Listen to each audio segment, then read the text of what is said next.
Today, we're focused on the great Reginald F. Lewis. Born in Baltimore in 1942, Reginald Lewis was a standout student who made his way to Harvard Law School at a time when very few black students were even in the room.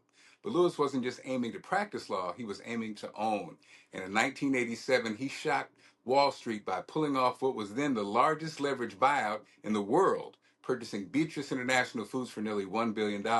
Overnight, he became one of the richest businessmen in America, building a global empire through his company, TLC Group, which with operations across Africa, Europe, and Asia.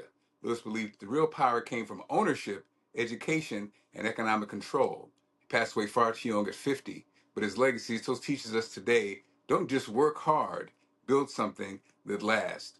The interesting thing about today's post was I got in a fight with ChatGPT. When I looked up the information, being lazy, of course, it kept coming back saying this was the largest leverage buyout by an African American owned company. And I kept saying, wasn't it the largest leverage buyout, period? And finally it said, you're right, Mark. So, you can get in a fight now with ChatGPT. It helps to know your facts. It also helps to do your own research.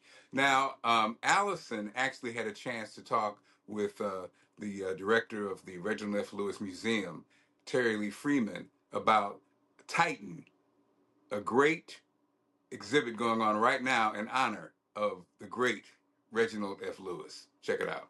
This museum actually is 21 years old now. The year that it went up in 2005, it actually was the largest African American museum in the region until they built the one on the mall.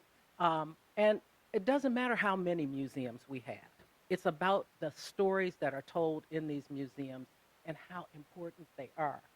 I believe that museums are holders of memory, and that if we don't have memory, we don't have culture. Our culture is all based on the memory.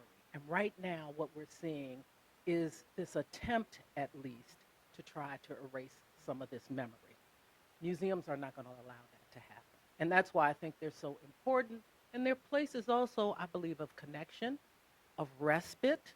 They're safe spaces for other people who are African American, as well as all members of the community. You can come here and you can exhale. Safe space is the phrase that I was thinking.